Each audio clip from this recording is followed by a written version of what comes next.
The most wonderful time of the year. Hello, it's October. Happy Halloween to you all out there.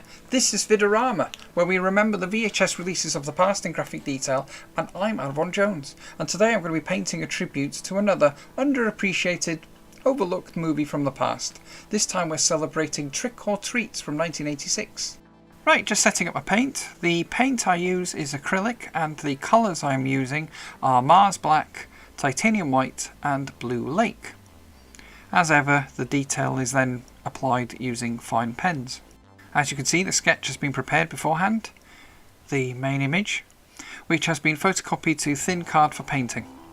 Right, let's turn this painting video up to 11. High speed painting.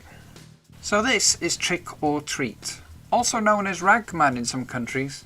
It concerns a high school outcast called Eddie, who idolises the heavy metal rock musician Sammy Kerr, a former resident of his hometown. But when it's reported that Sammy had died in a mysterious hotel fire, a local DJ gives Eddie a record that contains Kerr's last unreleased album, originally intended to be played on air on Halloween. Eddie soon discovers that there is more to this record, however, when he plays it backwards and hears Sammy's voice speaking to him from beyond the grave.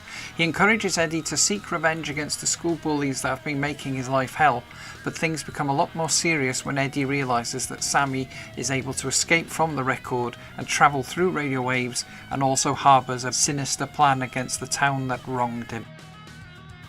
As I said before, the movie was released in 1986 and marks the directing debut of actor Charles Martin Smith. It was distributed by the Laurentiis Entertainment Group. Dino De Laurentiis is of course the man behind many movies, far too many to list here, but just off the top of my head, the remake of King Kong, the Conan movies, Flash Gordon, Orca and Halloween 2. And he had just finished with Halloween 3 and impressed with the work that Michael Murphy and Joel Swanson had done on Nightmare on Elm Street 2, and so he offered them a film deal. No script, just a release date and a title, Trick or Treat.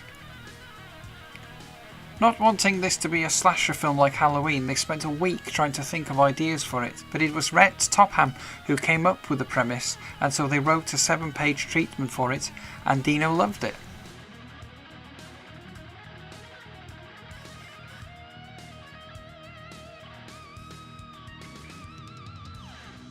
And now I'm working on the main antagonist of the movie, the heavy metal musician Sammy Kerr. The original intention was to cast a real heavy metal star in the role of Sammy, and it is well documented that the role was offered to Kiss bassist Gene Simmons, but he turned it down, fearing the portrayal was, as he put it, a little too close to home. It's also been reported that the role was also offered to Wasp frontman Blackie Lawless. He apparently auditioned and even offered to do the entire soundtrack if he got the part.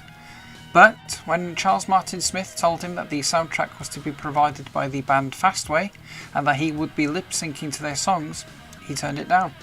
And so it was offered to this gentleman, the late Tony Fields, who was better known at this time as a dancer, having previously worked on Michael Jackson's Beat It and Thriller, where he played an uncredited zombie. He actually told issue 58 of Fangoria magazine that he loved the 4-hour makeup session for Trick or Treat, as he had previously missed out on heavy makeup applications when he worked on Thriller. He lost 10 pounds for this role and wore platform shoes which made him 6 foot 4 inches tall. Although he'd always wanted to be a rock star, he didn't actually play the guitar, and Fields delivers a solid performance as Sammy. He's clearly having a great time playing this role. But we did get a performance from Gene Simmons, albeit a cameo role. He played Nuke, the DJ, who gives Eddie the record and warns him against the dangers of hero worshipping. Simmons claimed his performance was a tribute to the famous rock DJ Wolfman Jack, who was a childhood hero of his. And we have Ozzy Osbourne, of course, who cameos as Reverend Aaron Gilstrom, a televangelist protesting against the evils of heavy metal music. Although Tony Fields didn't get any scenes with Gene or Ozzy, he did get to meet them on a promotional photo shoot, and he recounted how supportive they were and how much they had praised the Sammy look, which was made up of a lot of torn fabrics, studs and chains, which I'm adding here with a pen. The demonic chap behind Sammy is Ski Sticks. We only see him briefly in the film. He was a practical effect, a cable-controlled rod puppet controlled by several operatives.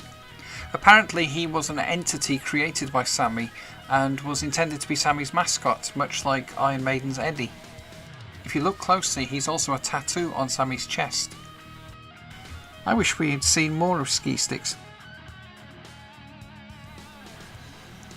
Electricity is a big feature in the movie. Sammy is effectively made up of it, and I wanted to use it as a border for this painting. The special makeup effects artist was Kevin Yeager, who had also worked on Elm Street 2. He's another man with many TV shows and movies to his name. He is perhaps best known as being the man who designed Chucky for the Child's Play movies. He also created the Crypt Keeper for the Tales from the Crypt series. In the Fangoria interview, he admitted to being tired of burns and burn makeups and not being a fan of blood and guts. Everyone had agreed early on into the project to not rely too much on blood effects. In fact, there's little to no blood in the movie. Yeager wasn't going for bloody effects, he wanted deaths to be electrical and not organic. Actually, Yeager has a small cameo in the movie. He is the lead guitarist that Sammy replaces on the stage at the school dance.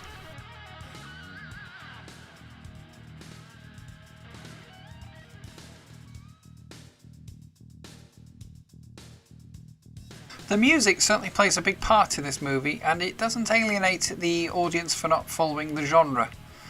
The soundtrack is great, and as I mentioned before, it was provided by Fastway, a British rock band that was formed by guitarist Eddie Clarke of Motorhead and Pete Way from UFO.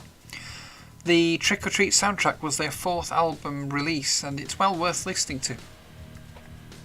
Actually, if it wasn't for YouTube's strict copyright rules, you would be listening to it right now instead of listening to me rambling on.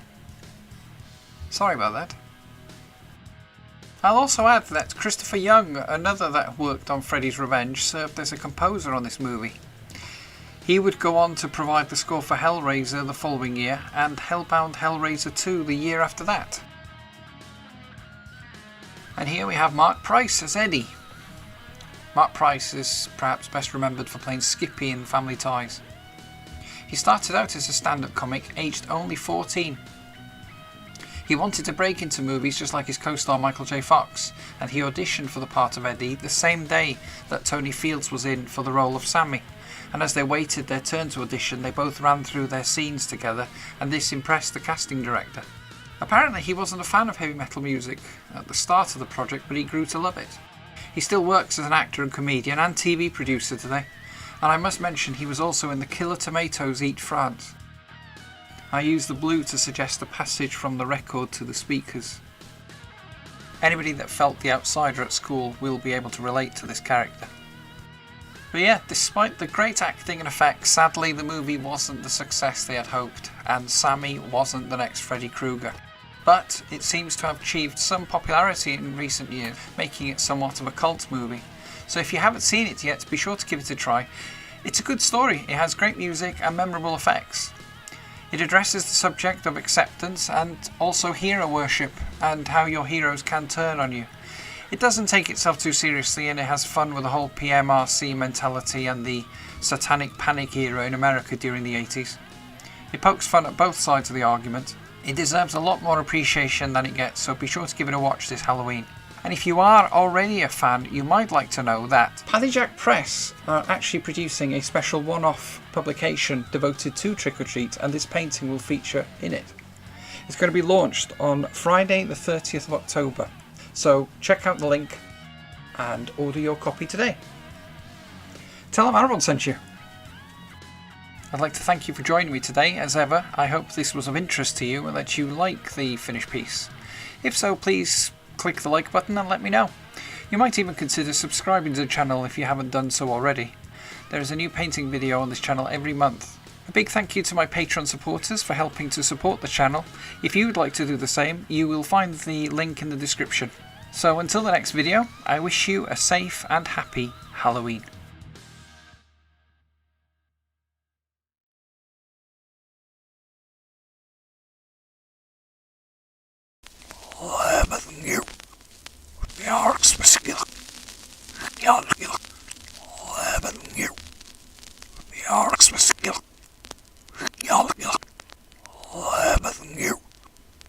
They are specific.